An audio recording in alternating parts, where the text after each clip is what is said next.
আমরা অনেকের সঙ্গে কথা বলেছিলাম আমাদেরই সহ নাগরিক, তাদেরও কি এরকম হয়? হলে তারা কিভাবে দেখেন শুনুন। 10-12 বছর আগে আমার বাঁ পায়ে একটা ব্যথা আরম্ভ হলো, তো কয়েকজন অর্থোপেডিককে দেখিয়েছি। উনি বললেন এটা অপারেশন করালেন, এটাকে বলে প্ল্যান্টার ফার্সাইটিস। অপারেশন করালে হয়তো ঠিক হয়ে যাবে, কিন্তু আবার 12 মাসে হয়ে যাবে। তখন হাঁটাটা একটু কমিয়ে দিয়েছি আর সারাদিনে একটাই রাউন্ড লাগাই, আর ন্যাচুরালি একটু কমেছে। বেশি হাঁটলেই বেশি ব্যথা হয়। অনেক লোকেরা বলে গ্রাসের উপরে হাঁটো, পাথরের উপর হাঁটলে হাড়ুটা আরও জাম হবে, শক্ত হবে। এটা বলছে ইউরিক অ্যাসিড বেড়ে যাচ্ছে বডিতে বেশি, একটু বাড়ি থেকে বের হলেই একটু হাঁটতে সময় অসুবিধা হয়, কিন্তু 10 মিনিট পরে একটু রিলিফ লাগে। ফোনে কেউ রয়েছেন, বলুন। হ্যালো। হ্যাঁ নমস্কার, আমি সোনারপুর রাজপুর থেকে মৈত্রী দেবনাথ কথা বলছিলাম। বলুন। আচ্ছা, আমার সমস্যাটা কিন্তু এই একই রকম, মানে আপনারা যে দেখাচ্ছেন না দুটো পয়েন্ট, আমার ঠিক ওই একটা পয়েন্টে গোড়ালির দিকে এরকম সমস্যা হচ্ছে। ঠিক আছে, ঠিকই। কি করে আপনি বেরোবেন তার উত্তর আমরা বলবো, শুনতে থাকুন। হ্যালো, শুনতে থাকুন। আর কে আছেন? আমার সমস্যা হলো। হ্যালো। হ্যাঁ ম্যাডাম। হ্যাঁ বলুন। টিভিটা বন্ধ করুন কিংবা মিউট করুন, টেলিফোনে কথা বলুন। Hello madam. আমরা শুনতে পাচ্ছি, বলুন। থেকে বলছি লাল মন্ডল। প্রশ্ন কি? আমার ওজন প্রায় প্রতিদিনই বাড়ছে, প্রতিদিনই বাড়তে থাকছে। এবারে আমি এবারে স্পষ্ট করে বোঝা যাচ্ছে না আপনার বক্তব্য, আপনি প্লিজ আরেকবার ট্রাই করুন। আমি ডক্টর মুখার্জির কাছে আসবো। এই ভদ্রমহিলা ফোন করে বললেন সেম সমস্যা, তিনি যা দেখছেন টিভিতে। এর থেকে সারা এগুলো কি কিউরেবল? সারে হ্যাঁ, প্ল্যান্টার ফার্সাইটিস মানে ইউজুয়ালি কিউরেবল। কিভাবে, মানে অপারেট করতে হয় না ওষুধের মাধ্যমে? অপারেশনের কথা যিনি বললেন, অপারেশন রেয়ার, মানে লাগে না বললেই চলে। তো এটা কিউরেবল এবং এটা মানে খুব বেশি হলে 1 বছর অবধি থাকতে পারে। কিন্তু কতগুলো কারণ আছে যে কারণের জন্য এটা হচ্ছে। আমরা যদি সেই কারণগুলো না থাকে তাহলে আগে অনেকে সেই কারণগুলো দূর করতে হবে। তার মধ্যে প্রথম হচ্ছে আমরা জানি না ওনার ওজন কীরকম। তো ওজন যদি বেশি হয় তাহলে ওজনটা ঠিক করতে হবে। আমরা বডি মাস ইন্ডেক্স দিয়ে আমরা ওজনটাকে ক্যালকুলেট করি।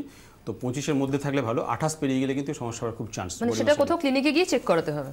সেটা আপনি এখন ইন্টারনেটও দেখে নিতে পারেন, মানে হাইট আর ওয়েটের একটা প্রপোর্শন আছে, সেখান থেকে ক্যালকুলেট করে দেখে নেওয়া যায়।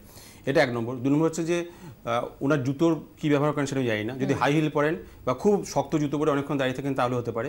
তাহলে জুতোটা যদি এরকম থাকে জুতো চেঞ্জ করতে হবে। তলায় যে সিলিকন কুশনের কথা বলা হলো, ওরকম সিলিকন কুশন পাওয়া যায়, সেই সিলিকন কুশনের থাকতে হবে। 3 হচ্ছে ওনার পায়ের গড়নটা আমরা জানি না। যদি ফ্ল্যাট ফুট, যেটা একটা আমরা প্রতিবেদনে বললেন যে ফ্ল্যাট ফুট যদি থাকে, মানে পাটা আমরা যখন মাটিতে রাখি একটু উঠে থাকে মাঝখানটা, সেটা যদি কারো থাকে মাটিতে লেগে যায়, তো সেরকম যদি থাকে তাহলে আর্থ সাপোর্ট একটা জুতো পরার ব্যাপার আছে। তো এইগুলো হচ্ছে প্রাথমিকভাবে এই কারণগুলো তাহলে দূর করতে হবে। সেকেন্ড হচ্ছে যে কিছু স্পেসিফিক এক্সারসাইজ আছে, মানে পায়ের পাতাটাকে ধরে আঙুলটাকে উপর দিকে তুলে দেওয়া, যাতে পাটা স্ট্রেচ করা, স্ট্রেচিং এক্সারসাইজ আছে। এবং গোড়ালির পিছনে যে স্টেন্ডোঅ্যাকালিস বলে আমাদের যে ব্যান্ডটা আছে পায়ের গোড়ালির যার পিছনে, ওটার একটা স্ট্রেচিং এক্সারসাইজ করতে হয় এর জন্য।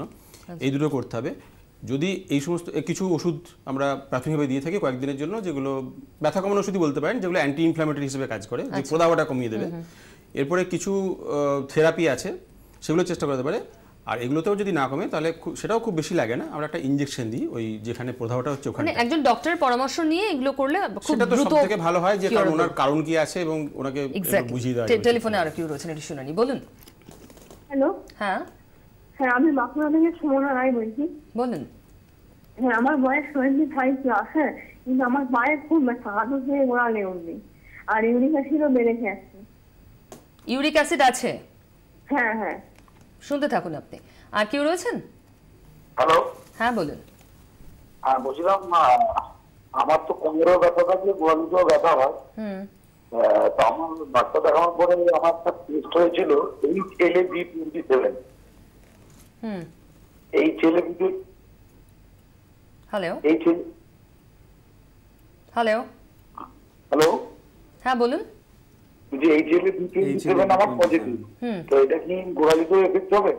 শুনতে থাকুন আপনি, দ্বিতীয় প্রশ্নের উত্তর আগে দিয়ে দিন। HLA-B27 সাধারণত অ্যাঙ্কাইলোজিং স্পন্ডিলাইটিসের সঙ্গে অ্যাসোসিয়েটেড, এর সঙ্গে বোধহয় প্ল্যান্টার ফ্যাসাইটিসের খুব একটা সম্পর্ক কিন্তু গোড়ালিতে এফেক্ট হবে কিনা উনি জানতে চাইছেন।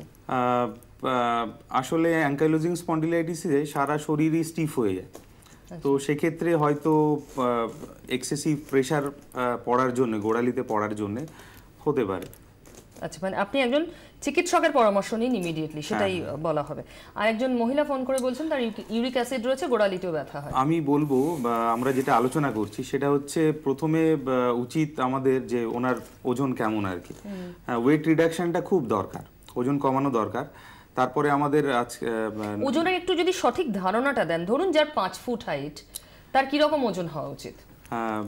সায়েন্টিফিক্যালি বডি মাস ইন্ডেক্স তো আমরা জানি, তো সেটা হচ্ছে একদম সায়েন্টিফিক বেসিস। এছাড়া 5 ফুট হাইটে 45 to 50 এটা একটা ওজন হওয়া উচিত। সর্বাধিক 50, হ্যাঁ।